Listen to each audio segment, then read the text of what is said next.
Here ইটে আজকের গল্প anise দেবের লেখা ট্রেনের কামরায় দেখা লোকটা। ট্রেনের কামরায় লোকটাকে মানে ভদ্রলোককে প্রথম যখন দেখি তখন আমার একটু অবাক লেগেছিল। জানালার ধার ঘেঁষে বসে আছে, অথচ জানালা দিয়ে বাইরে একবারও তাকাচ্ছে না, চুপচাপ সামনের দিকে চেয়ে আছে। চোখের দৃষ্টিটা এমন যেন দেখছে অথচ কিছুই দেখছে না। সম্প্রতি চাকরি বদল করায় আমি শিয়ালদা স্টেশনের নিত্য যাত্রীদের খাতায় নাম লিখিয়েছি। রোজ সকালে আমার টার্গেট সকাল 8:10 বজবজ লোকাল। প্ল্যাটফর্মে ট্রেন দেওয়া মাত্র তাড়াহুড়ো করে উঠে পড়ি, জানালার ধারে একটা সিট বেছে নিয়ে বসে পড়ি। আমি সাধারণত হাওয়ার ঝাপটা এড়াতে ট্রেন যেদিকে যায় সেদিকে পিঠ করে বসি। প্রথম দিনও সেরকম একটা সিটে বসেছি, আর আমার মুখোমুখি বসেছে সেই ভদ্রলোক। চোখে অদ্ভুত দৃষ্টি, আমার দিকে তাকিয়ে আছে অথচ আমাকে দেখছে না। প্রথম দিন ওকে দেখার ব্যাপারটা হয়তো ভুলেই যেতাম যদি না পরদিন ভদ্রলোককে আবার দেখতাম, এবং তার পরদিন আবার এবং আবার। আশ্চর্য ব্যাপার তো, আমি কি রোজই ভদ্রলোককে আমার মুখোমুখি সিটে দেখতে পাবো, সে আমি যে কামরাতেই উঠি না কেন। লোকটার বয়স আমার মতো 60 পেরোনো, মাথায় ছোট করে ছাঁটা কাঁচা পাকা চুল, গায়ের রং মাঝারি, রোগা চেহারা, চোখে পুরনো ধাঁচের কালো ফ্রেমের চশমা, গাল বসা, ঠোঁটের ওপরে অল্প বিস্তর কাঁচা পাকা গোঁফ, গাল আর থুতনিতে খোঁচা খোঁচা পাকা দাড়ি। ভদ্রলোকের গায়ে নীল কালো সাদা চেক চেক ডিজাইনের একটা শার্ট, আর পায়ে ছাই রঙের একটা প্যান্ট। জামা আর প্যান্ট দুটোরই অবস্থা বেশ ময়লা, দেখে মনে হয় অনেক দিন সেগুলো কাচা হয়নি। ওর কাঁধে নীল রঙের কাপড়ের ঝোলা ব্যাগ, ব্যাগটা জিনিসপত্রে বেশ ঠাসা। ভদ্রলোকের চশমার যে বেশ পাওয়ার আছে সেটা কাঁচ দুটোর দিকে তাকালেই বোঝা যায়। আমি ভদ্রলোককে মাঝে মাঝে দেখছিলাম আর ভাবছিলাম ওর নিত্য যাত্রার বয়স বোধহয় অনেক বেশি, কারণ ওর চোখ মুখ এবং ভাবভঙ্গিতে কেমন যেন একটা পোড় খাওয়া ছাপ রয়েছে, তবে তার সঙ্গে মিশে রয়েছে হালকা ক্লান্তির প্রলেপ। ডেইলি প্যাসেঞ্জারি করতে গিয়ে রোজই লোকটিকে আমার মুখোমুখি সিটে দেখতে পেয়ে আমি বেশ অবাক হতাম। শুধু যে শিয়ালদা থেকে বজবজ যাওয়ার সময় অবাক হতাম তা নয়, বজবজ থেকে শিয়ালদার ট্রেন ধরার সময়েও আর এক দফা তাজ্জব হতাম। চাকরি চুকিয়ে স্টেশনে আসতে আসতে আমার 5:40 কি 45 হয়ে যায়, বা কোনো দিন আরও একটু দেরি। তাই আমাকে 5:52 কিংবা 6:12 ট্রেন ধরতে হয়। তবে আমি যে ট্রেনই ধরি না কেন, যে কামরাতেই উঠি না কেন, জানালার ধারে বসে আছে সেই লোকটা।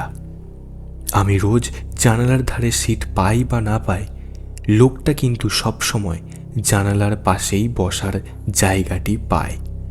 এসব কাণ্ডকারখানায় আমি যতই অবাক হই না কেন, ভদ্রলোকের মুখ দেখে স্পষ্ট বুঝতাম সে ছিটে ফোটাও অবাক হয়নি।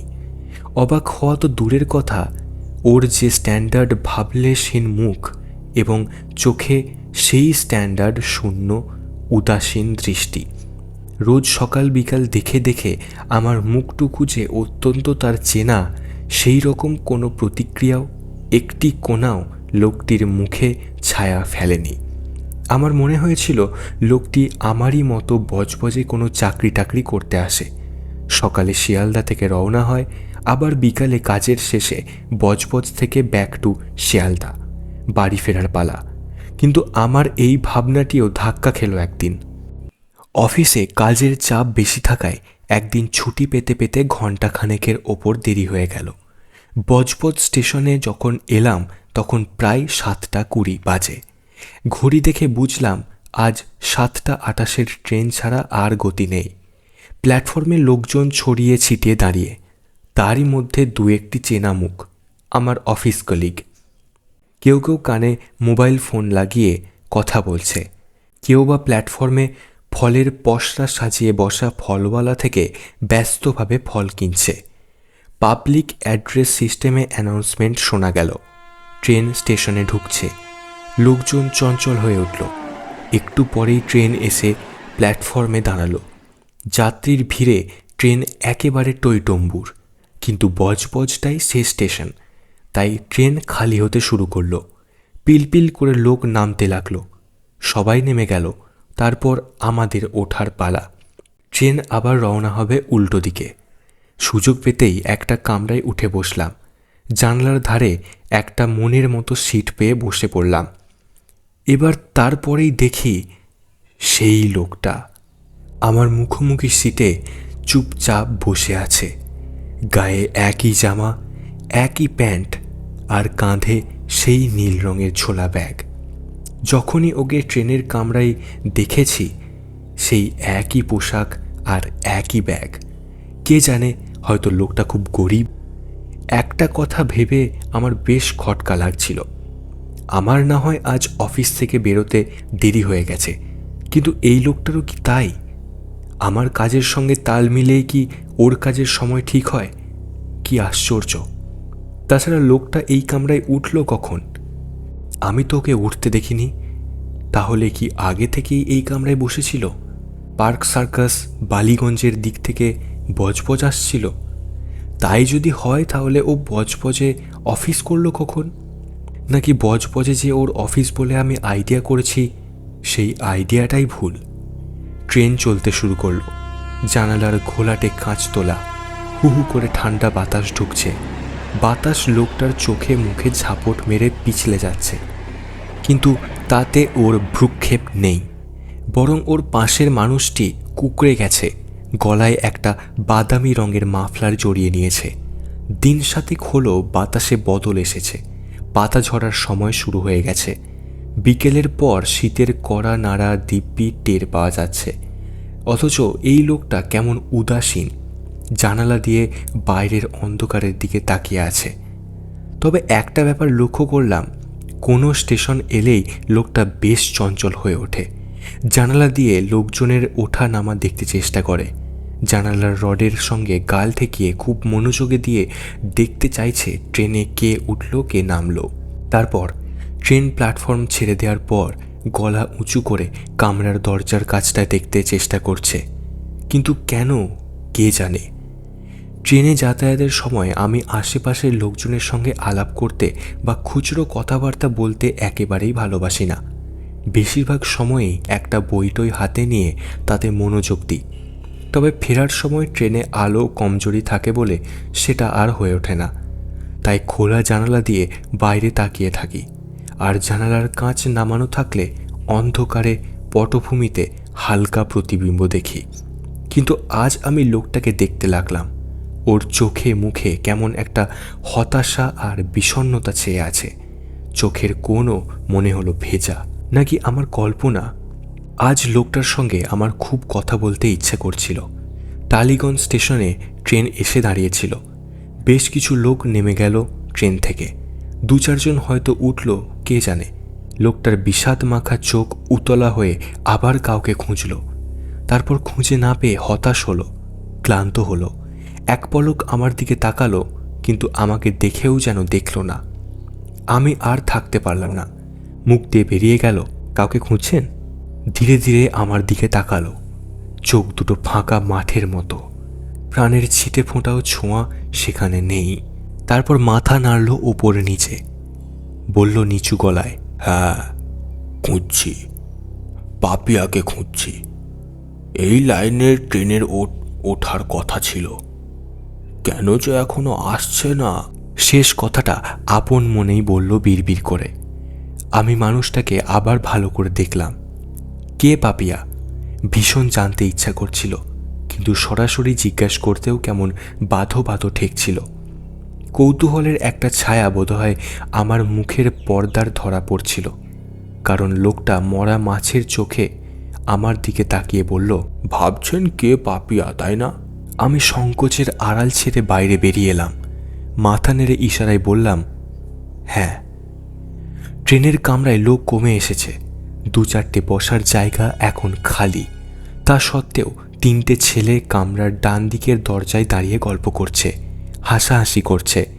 দূরের জানলার কাছাকাছি 2জন ভদ্রলোক মোবাইল ফোনে কথা বলছে।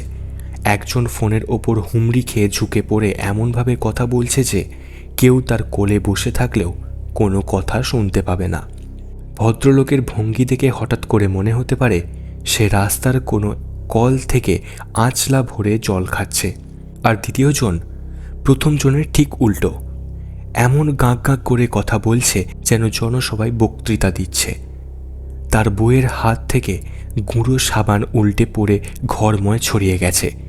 তার ওপর মেঝেতে আবার জল ছিল, তাই সৌহর ভদ্রলোক বউকে পরামর্শ দিচ্ছেন যে সাবানটা নষ্ট হতে দিও না, 2-4টে ময়লা জামাকাপড় মেঝেতে ছড়িয়ে চট করে কেচে ফেলো। আমার মুখোমুখি বসা লোকটা এসব ব্যাপারে এতটুকুও খেয়াল করছে বলে মনে হলো না। বাইরের অন্ধকারের দিকে একবার দেখে মুখ মুছল। তারপর, জানেন, পাপিয়ার সব কথা বেশ পুরনো হলেও মনে হয় যেন জাস্ট গতকালের কথা। বুঝতেই পারছেন আমার সঙ্গে ওর প্রেম ভালোবাসা ছিল। ওর বয়স কতই বা হবে, 26 কি 27, আর আমার তখন হিসেব মতো 41। 27 আর 41, 14 বছরের ডিফারেন্স। কিন্তু মনের কোনো ডিফারেন্স ছিল না। ও আমাকে ভালোবেসে ফেলল, আর আমি ওকে। আমি থাকি কোথায়? এই তো এই ট্রেনে। কি বললেন? আমার বাড়ি কোথায় জানতে চাইছেন? ও, আমার বাড়ি এই লাইনেই, আকরা আর সন্তোষপুরের মাঝামাঝি কমলগাছিতে। আমি বাজারের কাছে একটা অশ্বত্থ গাছের নিচে বসে জ্যোতিষগিরি করতাম। সবটাই অ্যাক্টিং, লোক ঠকানো বুজরুকি। কিন্তু ওই যে পেটের জ্বালা, বড় জ্বালা। আমার বাবা চাষিবাসী মানুষ ছিল। চাষ করে কোনো রকমে আমাদের ফ্যামিলির দুবেলা পেট চলত। কিন্তু 1 বছর আলু চাষে বাবা একেবারে ডাহা লস খেয়ে গেল।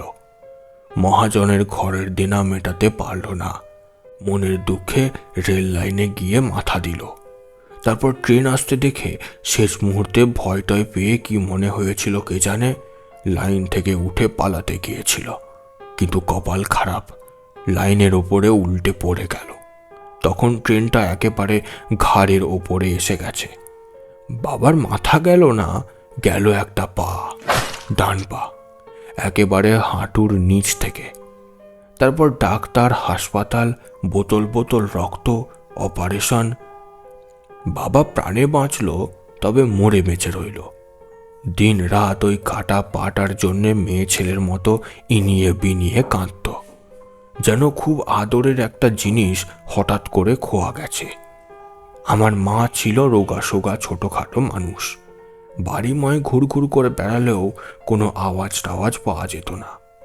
বাবা অকেজো হয়ে যাওয়ার পর মা মুখ বুজে স্বামীর সেবা করত। এসব যখন হয় তখন আমার বয়স 23। তখনও রোজগার টোজগার করি না, লেখাপড়াও ছেড়ে দিয়েছি বেশ কয়েক বছর হলো। বাবার অ্যাক্সিডেন্টের পর আমি কেমন যেন বেসামাল হয়ে গিয়েছিলাম। মাথার মধ্যে শুধু একটাই কথা ঘুরত, যা করে হোক কিছু না কিছু ইনকাম করতে হবে।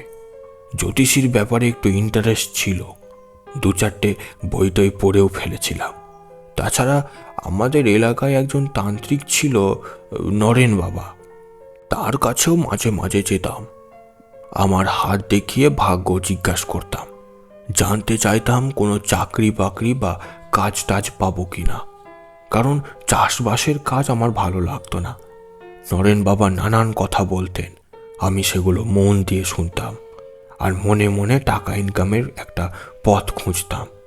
কারণ রোজ রাতে বাবার ওই হারানো পায়ের জন্য ইনিয়ে বিনিয়ে কান্না আমার কানে যেন বিষ ঢালত।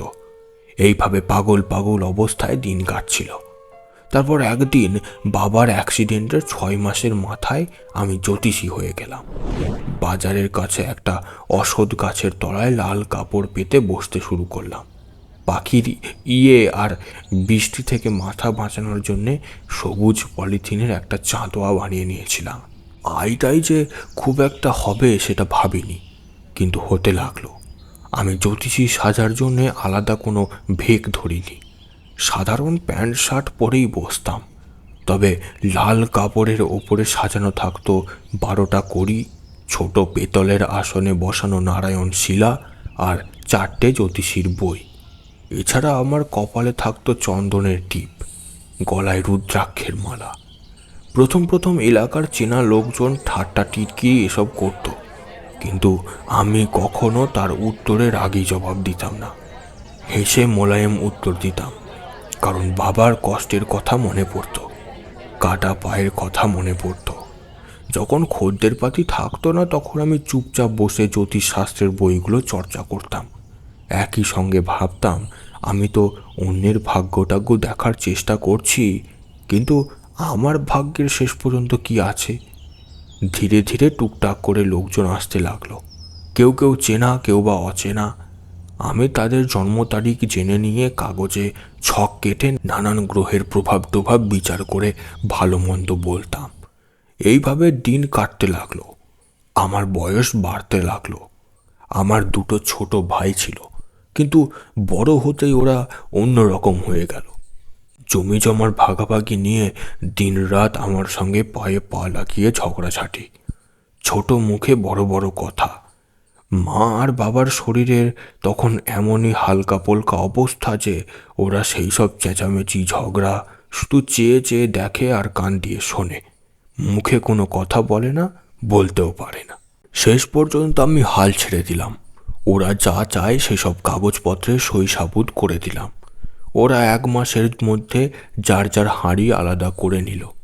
তারপর 2 বছরের মধ্যে জমি টমি সব বেচে বুচে গ্রাম ছেড়ে কোথায় উধাও হয়ে গেল। আমি রুগ্ন পা কাটা বাবা আর নানান রোগ ব্যাধিতে কাবু চবু থবু মাকে নিয়ে পড়ে রইলাম।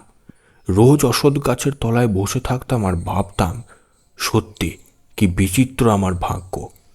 জ্যোতিষীদের ভাগ্য কি এরকমই কানাখোড়া হয়? অন্যের ভাগ্য আমি যা হোক কিছু বলছি, আন্দাজে ঢিল ছুঁড়ছি, অনেক সময় জায়গা মতো সেটা লেগেও যাচ্ছে, অথচ নিজের বেলায়। তাই রোজ আমি অন্ধকার ভবিষ্যতের অন্দরে আমার ভাগ্যকে হাতড়ে হাতড়ে খুঁজে বেড়াতাম। দিনের পর দিন গড়িয়ে যেতে লাগলো। আমার পসার বাড়তে লাগলো, তার সঙ্গে সঙ্গে বয়সও। বেশ কিছু মানুষের ভবিষ্যতের শুভ অশুভ আমার গণনার সঙ্গে মিলে যেতে লাগলো। আবার অনেকের বেলায় কিছুই মিলল না, কিন্তু যাদের মিলেছে তারা আমার হয়ে পজিটিভ পাবলিসিটি করতে লাগলো। ফলে আমার ওপরে চাপ বাড়তে লাগলো, সেই সঙ্গে দাবিও। ভাগ্য বিচার ছাড়াও অনেক অদ্ভুত দাবি কিংবা আবদার আমার কাছে এসে পৌঁছাতে লাগলো। যেমন কারুর বাড়ির পূর্ব দিকের উঠোনে নিম গাছ লাগালেই সেটা 1 মাসের মধ্যে মরে যাচ্ছে। কারুর বিয়ের পরে 8 বছর কেটে গেছে অথচ কোনো ছেলে পিলে হচ্ছে না। কারু বা 22 বছরের ছেলে 3.5 মাস আগেই ঘর ছেড়ে নিরুদ্দেশ হয়ে গেছে। এখনো পর্যন্ত কোনো খোঁজ পাওয়া যায়নি। কারোর বাড়ির একটা ঘর ভুতুড়ে, সেটাকে টুকটাক করে ছেড়ে শুদ্ধ করে দিতে হবে। বুঝতেই পারছেন, এইসবও অল্প বিস্তর করতে হতো আমাকে। কোনো কোনো কেসে লাকিলি কাজ ঘটছিল, আবার কতগুলোই আমি ডাহা ফেল। এইভাবে জ্যোতিষী ঝাড়ফুঁক আর টুকটাক মিলিয়ে মিশিয়ে আমার কাজ চলছিল। নামটামও একটু আধটু ছড়াচ্ছিল। এইরকম একটা সময়ে পাপিয়ার সঙ্গে আমার প্রথম আলাপ। কোঁকড়ানো চুল, ফর্সা ছোটোখাটো চেহারা, দেখতে বেশ ফুরফুরে, চড়ুই পাখির মতো চঞ্চল। সবসময় হাত পা কিংবা মুখ কিছু একটা নাড়ছে। আমার ওকে ভালো লেগে গেল। পাপিয়া আমার কাছে এসেছিল ওর বাবা কেশবপতি আর দাদা মন্টুর সঙ্গে। কেশববাবুকে আমি হাটে বাজারে বেশ কয়েকবার দেখে থাকলেও মন্টু আর পাপিয়াকে কখনো দেখিনি। কেশবপতি আমার কাছে সমস্যা নিয়েই এসেছিলেন। 1 মাস হলো আগ্রা স্টেশনের কাছে তিনি একটা শাড়ির দোকান খুলেছেন। দোকান খোলার জন্যে আর মহাজনদের থেকে মাল তোলার জন্যে ওর যা কিছু সঞ্চয় সব লাগিয়ে দিয়েছেন, কিন্তু দোকানটা মোটেও চলছে না, একেবারে বিক্রি বাটা নেই। অথচ বাবা আর ছেলে নিয়ম করে রোজ দোকানে বসে।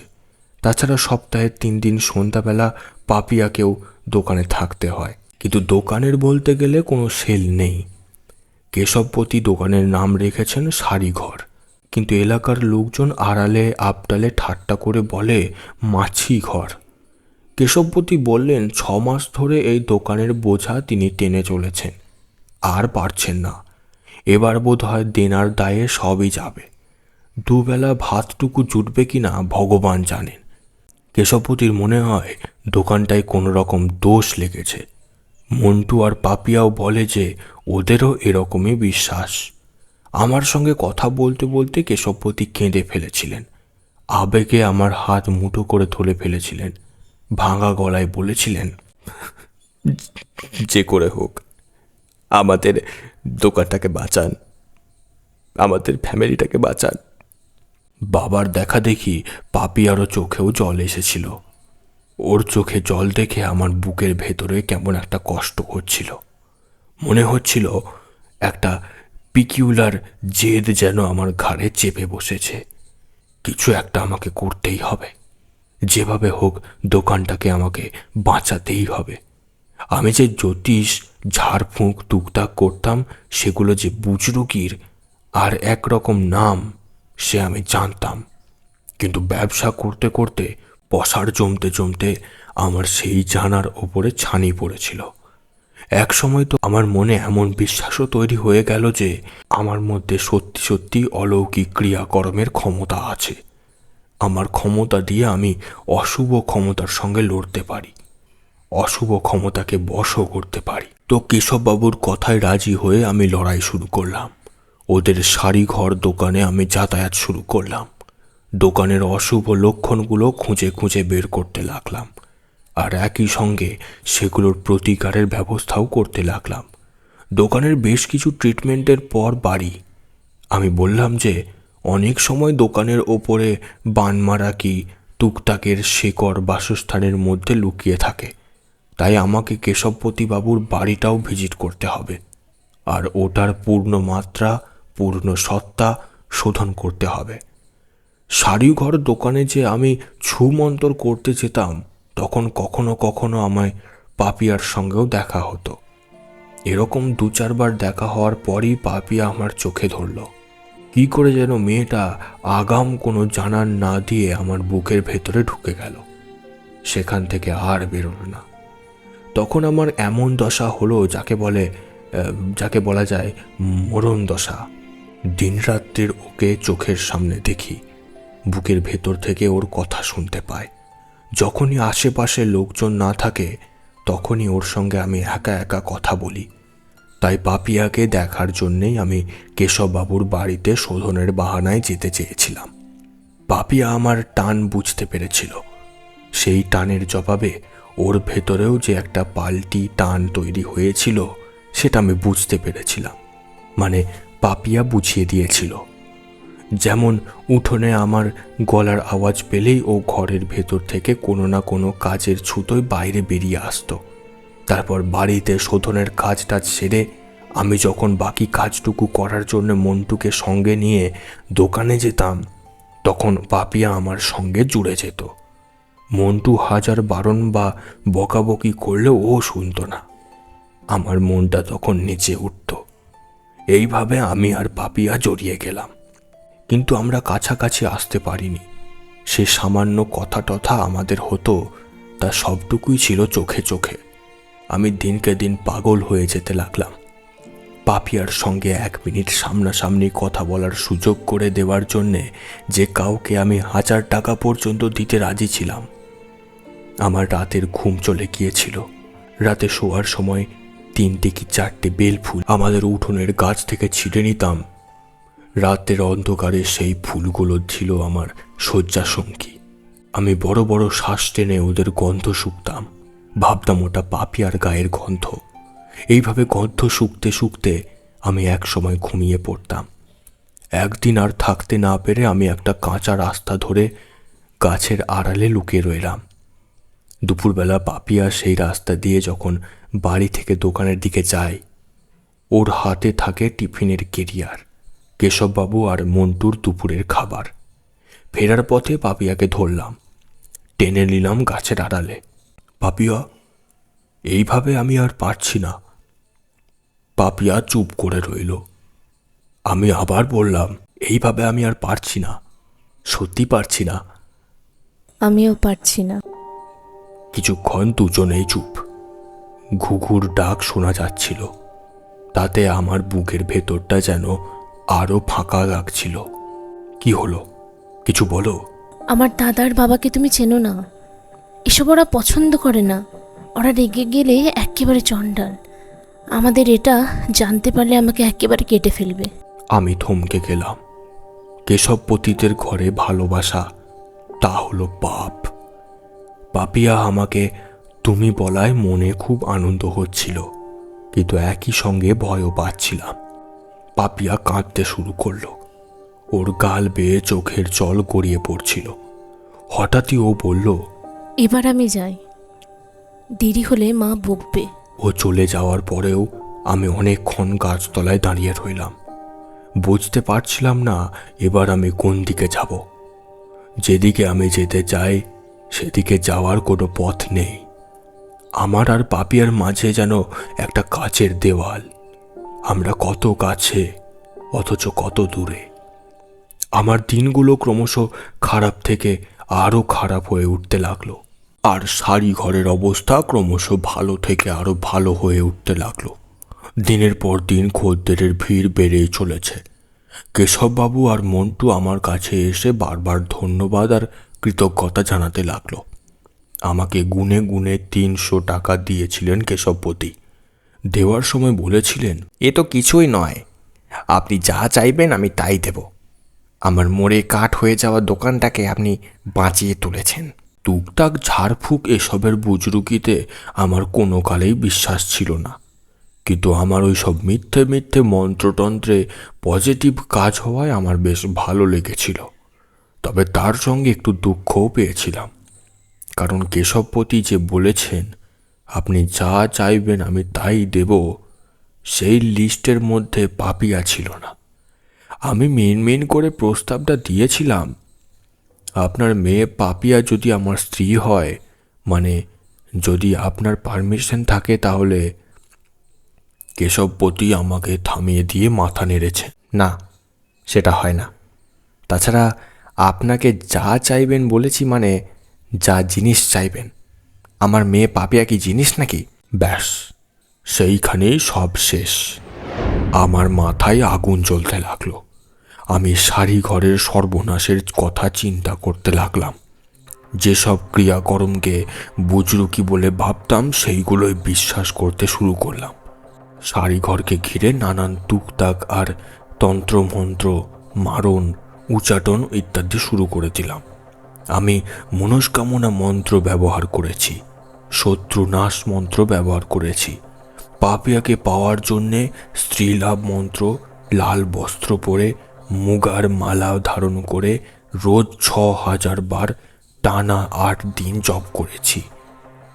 এমনকি মারণ প্রয়োগ মন্ত্র নিয়ম মেনে জপ করেছি। এসব করেছিলাম আর শাড়িঘর, কেশবপতি আর মন্টুর সর্বনাশের জন্য অপেক্ষা করছিলাম। পাপিয়াকে বলেছিলাম যে সুযোগ পেলেই আমরা দুজনে কমলগাছি ছেড়ে পালাবো, দূরে কোথাও গিয়ে ঘর বাঁধব।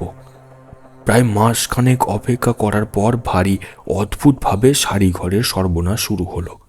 কমলগাছির একটা মেয়ে, নাম ঝুমরি, সিলিং ফ্যানের সঙ্গে একটা নতুন শাড়ি বেঁধে গলায় ফাঁস দিয়ে সুইসাইড করলো। শাড়িটা ও নিজে পছন্দ করে শাড়িঘর থেকে কিনেছিল। সুইসাইড নিয়ে গ্রামে বেশ হইচই হলো, কিন্তু ঝুমরি কেন আত্মহত্যা করেছে সেটা জানা গেল না। তাছাড়া কোনো সুইসাইড নোটও মেয়েটা রেখে যায়নি। ঠিক 1 মাস পরের ঘটনা। প্রথম সুইসাইডের উত্তেজনার রেশ তখন প্রায় থিতিয়ে গেছে। হঠাৎ দ্বিতীয় সুইসাইডের ঘটনা ঘটে গেল কমলগাছিতে। উঠোনোর গাছের ডালে একটা নতুন শাড়ি বেঁধে সেটার ফাঁস গলায় লাগিয়ে পূর্ণিমা নামে একটি মেয়ে আত্মহত্যা করলো। এবারেও শাড়িটা কয়েকদিন আগে শাড়িঘর থেকে কেনা হয়েছিল। পূর্ণিমা নিজেই পছন্দ করে কিনেছিল। পুলিশ অনেক তদন্ত করেও আত্মহত্যার কোনো কারণ খুঁজে পেল না। তাছাড়া আগের বারের মতো এবারও কোনো সুইসাইড নোট পাওয়া যায়নি। এই সুইসাইডের পর হইচই কিছুটা বেশি হলো। লোকে সারি ঘরের দিকে আঙুল তুলল। কেশবপতি আর মন্টুও বাদ গেল না, আর এলাকার উত্তেজনাও সহজে থিতিয়ে পড়ল না। এরকম একটা অবস্থার মধ্যে 1 মাস গড়াতে না গড়াতেই আবার আর একটা সুইসাইড। এবার সিলিং ফ্যানে, আবার নতুন শাড়ি, আবার শাড়ি ঘর। এবারেও সুইসাইডের কোনো কারণ জানা যায়নি, কোনো সুইসাইড নোটও নেই। পুলিশও আগের মতোই হতভম্ব। পাবলিক এবারে বেশ ক্ষেপে গেল। তারা কেশবপতির বাড়িতে গিয়ে হুজ্জুতি করল। কেশবপতি আর তার ছেলের দিকে রাগের আঙুল তুলল। কিন্তু এত সব হওয়া সত্ত্বেও শাড়িঘর বন্ধ হয়নি। যদিও কেশবপতির তখন পাগল হওয়ার জোগাড়, তিনি বারবার ছুটে আসতে লাগলেন আমার কাছে। বলতে লাগলেন, কেন এসব হচ্ছে বারবার, কেন এইসব বারবার হচ্ছে, কিসের কুনজর পড়লো আমার দোকানে, আপনি একটু দেখুন, আমায় বাঁচান। আমি মনে মনে খুশি হলেও মুখে বললাম, আমি তো কিছু বুঝে উঠতে পারছি না, আপনি বড় কোনো তান্ত্রিকের কাছে যান। ভাঙাচোরা কেশবপতিকে দেখে আমার খারাপ লাগছিল। এরই মধ্যেই মানুষটা 5 টুকরো হয়ে গেছে। কিন্তু এই রকম সুইসাইডের ঘটনা পরপর কেন হচ্ছিল তার কারণ তো আমারও জানা নেই। সামনের মাসে যদি আবার একটা মেয়ে সুইসাইড করে, যদি তার গলায় পেঁচানো থাকে শাড়ি ঘরের শাড়ি, পাপিয়ার সঙ্গে যোগাযোগ আমার ছিলই। আমাদের দেখা সাক্ষাৎ কম হলেও আমরা লুকিয়ে চিরকুট চালাচালি করতে পারতাম। ওর একটা বন্ধু আভা আমাদের দুজনের মধ্যে পিয়নের কাজ করত। তো আমি ঠিক করলাম, আর নয়, এবার আমাদের কমলগাছি ছেড়ে পালাতেই হবে। পাপিয়াকে সেই মতন খবর পাঠালাম। সামনের বুধবার আকরা স্টেশন থেকে আমরা দুজনে সকাল 9:20 শিয়ালদা লোকাল ধরব। ট্রেনের একেবারে লাস্ট কামরায় আমি উঠব। ও যেন সময় মতো এসে ট্রেনটা ধরে। ও সে কথায় রাজি হয়ে পাল্টা খবর পাঠালো। কিন্তু বুধবার আসার আগেই আবার ঘটে গেল সেই সর্বনেশে ঘটনা। মঙ্গলবার রাতে আমাদের এক অঞ্চল নেতার মেয়ে গলায় ফাঁস দিয়ে মরল, শাড়ি ঘরের নতুন শাড়ির ফাঁস। বুধবার ভোরবেলা খারাপ খবরটা চাউর হতেই চারিদিকে উত্তেজনা, শোরগোল। শুনলাম কেশববাবুরা সবাই বাড়ি ছেড়ে পালিয়েছেন। আমি একরাশ দুশ্চিন্তা নিয়ে আভার খোঁজে ছুটলাম। ওর সঙ্গে দেখা করলাম, জিজ্ঞেস করলাম, পাপিয়া কোথায়, কিছু জানো? হ্যাঁ জানি, ছবিটাতে বাড়িতে লুকিয়ে আছে, ওখানে কোনো ভয় নেই, আপনি কোনো চিন্তা করবেন না। আমি এখনই স্টেশনে চলে যাচ্ছি। ওকে বলো 9:20 শিয়ালদা লোকাল, লাস্ট কামরায় আমি উঠব। ও যেন টাইম মতো এসে ট্রেন ধরে। যদি একটু দেরি হয়ে যায় তাহলে যেন যে কোনো কামরায় উঠে পড়ে। আমি ওকে ঠিক খুঁজে নেব। আপনি কোনো দুশ্চিন্তা করবেন না দাদা, আমি নিজে ওকে স্টেশনে পৌঁছে দেবো। আমি আর সময় নষ্ট না করে ছুটলাম স্টেশনের দিকে। 9:20 ট্রেন। স্টেশনে অপেক্ষা করতে লাগলাম। পাপিয়া এলো না। আমি বারবার ঘড়ি দেখতে লাগলাম। স্টেশনে আসার পর থেকে উঁকি ঝুঁকি মারতে লাগলাম। পাপিয়া এলো না। এমন সময় স্টেশনে একজন লোকের মুখে শুনলাম, পাবলিক ক্ষেপে গিয়ে কেশবপতির বাড়িতে আগুন ধরিয়ে দিয়েছে। 9:20 ট্রেন এসে গেল। আমি স্টেশনের লোকজনের ভিড়ে পাপিয়াকে খুঁজতে লাগলাম, কিন্তু ওকে দেখতে পেলাম না। ট্রেন ছেড়ে দিতেই আমি লাস্ট কামরায় উঠে পড়লাম। পাপিয়ার কথা ভেবে আমার কান্না পেয়ে যাচ্ছিল, কিন্তু তা সত্ত্বেও আমি মন শক্ত করে সন্তোষপুর স্টেশনের অপেক্ষা বসে রইলাম। যদি পাপিয়া সন্তোষপুর স্টেশন থেকে ট্রেনে ওঠে, কিন্তু উঠল না। ট্রেন ছুটে চলল ব্রেস ব্রিজ, মাঝের হাড় ছাড়িয়ে। আর আমার মনটা পাগলের মতো হয়ে উঠল, টকবক করে ফুটতে লাগলো। ভাবছি কোনো একটা স্টেশনে নেমে যাব, আবার ফিরে যাব কমলগাছিতে। কিন্তু সেটা আর হয়ে উঠল না। একটা কান ফাটানো শব্দ হলো, লোহার সঙ্গে লোহার সংঘর্ষ, তার সঙ্গে প্রবল একটা ঝটকা। গোটা দুনিয়াটা যেন কয়েকবার পাক খেয়ে গেল। আমি কেমন একটা ঘোরের মধ্যে চলে গেলাম। ঘোর কাটলে দেখি আমি ট্রেনের কামরায় বসে আছি, পাপিয়ার খোঁজে এদিক ওদিক তাকাচ্ছি। আমার বিশ্বাস, পাপিয়া হয়তো এই পচপচ লাইনেরই কোনো না কোনো ট্রেনে উঠবে, আমার খোঁজ করবে। তাই আমি এই লাইনের সব ট্রেনের সব কামরায় বসে থাকি। আমার ভালোবাসার মেয়েটার খোঁজ করি। আমি লোকটার গল্প শুনতে শুনতে কোথায় যেন ভেসে গিয়েছিলাম। হঠাৎই খেয়াল করলাম আমাদের ট্রেনটা কোনো একটা স্টেশনে যেন দাঁড়িয়ে রয়েছে। এই লাইনে রোজ যাতায়াত করলেও স্টেশনটা আমি একেবারেই চিনতে পারছি না। তাছাড়া ট্রেন দাঁড়িয়ে থাকলেও খোলা জানালা দিয়ে হু হু করে ঠান্ডা বাতাস ঢুকছে। আমি অবাক হয়ে কামরার চারপাশে তাকালাম। কামরায় মাত্র 5-6 জন মানুষ বসে আছি। তারা প্রত্যেকেই এমনভাবে মাথায় চাদর মুড়ি দিয়ে আছে যে তাদের কারোর মুখ দেখা যাচ্ছে না। ট্রেনের কামরাটা কখন এরকম পাল্টে গেল? আমি লোকটার দিকে কিছুক্ষণ তাকিয়ে থেকে বললাম, আপনি সেদিন পাপিয়াকে ওর মোবাইলে ফোন করে দেখতে পারতেন, জিজ্ঞেস করতে পারতেন ও কোথায় আছে, কি করছে। লোকটা আমার দিকে তাকিয়ে হাসল। আপনি বোধহয় আমার কথা ঠিক বুঝতে পারেননি। আমি যখনকার কথা বলছি তখন মোবাইল ফোন টোন এদেশে চালুই হয়নি। আমি ভীষণ অবাক হলাম। লোকটা তাহলে কবেকার কথা বলছে? লোকটা আমার মুখের দিকে তাকিয়ে আমার মনের অবস্থা বুঝতে পারল। একটু হেসে বলল, চলুন একটু স্টেশনে নামি। কথা শেষ হতে না হতেই লোকটা চট করে সিট থেকে উঠে প্ল্যাটফর্মে নেমে পড়ল। আমিও নেমে পড়লাম ওর পেছন পেছন। প্ল্যাটফর্মে কয়েকটা আলো থাকলেও সে ছাড়া যেদিকেই চোখ যায় গাঢ় অন্ধকার। ঠান্ডা বাতাসের ঝাপটা সারা শরীরে কাঁপন ধরিয়ে দিচ্ছে। বাতাসের শব্দ ছাড়া চারপাশে আর কোনো শব্দ নেই। প্ল্যাটফর্মে এদিক ওদিক কয়েকজন লোক ঘুরে বেড়াচ্ছে। তাদের সবারই মাথায় সাদা চাদর মুড়ি দেওয়া। কারোর মুখ দেখা যাচ্ছে না। আমি এই কোন স্টেশনে এসে নামলাম? প্ল্যাটফর্মে দাঁড়িয়ে তখন অন্য বগিগুলোর দিকে আঙুল দেখাচ্ছিল লোকটা। ওই দেখুন। তাকিয়ে দেখি অন্য বগিগুলো থেকে হুবহু এই লোকটার মতন দেখতে একজন লোক প্ল্যাটফর্মে নেমে দাঁড়িয়েছে। হুবহু এক তাদের পোশাক, একই রকম তাদের চেহারা, কাঁধে একই রকম নীল ঝোলা ব্যাগ। লোকটা আমার দিকে তাকিয়ে বিষণ্ণ হেসে বলল, বললাম না, এই লাইনের সব ট্রেনের সব কামরায় আমি সব সময় বসে থাকি পাপিয়াকে খোঁজার জন্যে। বিশ্বাস করুন, মরে গিয়েও আমার শান্তি নেই।